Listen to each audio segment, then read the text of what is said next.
Police have been asked to investigate the safety risk posed by defective homes built in Darwin 10 years ago.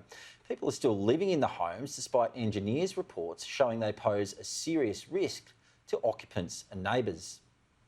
As the first monsoon of the wet season moves in, it brings an extra burden for the occupants of these homes.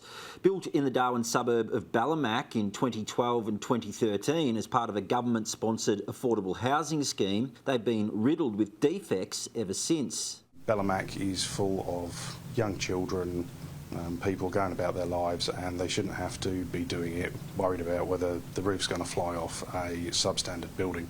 9 of the 18 homes have been demolished, but other owners are still fighting for compensation. Engineers' reports prepared for the Department of Infrastructure last year show the homes pose a serious safety risk to occupants in a high wind event, including a thunderstorm.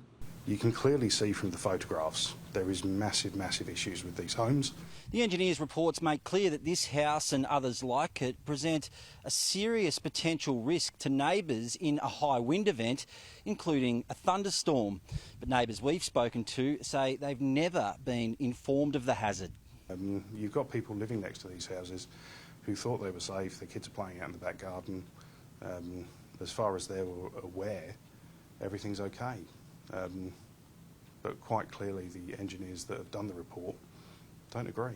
Labor MP Mark Turner says the situation is so serious he has reported it to the police.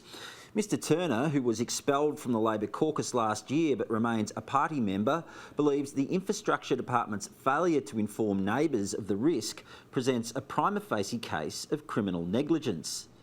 At best case, on the information that I've been provided, it's negligent or reckless not to let our community know that and not to rectify that. We've got to look after our people. George Malatos, whose company built the houses, has denied any wrongdoing and called for an independent inquiry into the matter. Infrastructure Minister Eva Lawler did not directly answer questions about why people were still living in the homes and why neighbours had not been informed of the risk.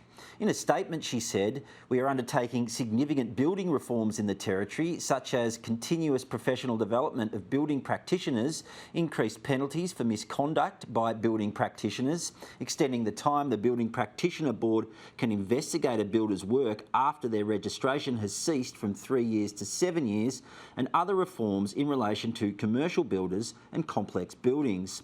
Mr Turner says urgent action is required. The damage could be catastrophic, and then we'll be dealing with this in the coroner's court. It's ridiculous. Let's deal with it before it's a problem, not afterwards. Police did not respond before deadline.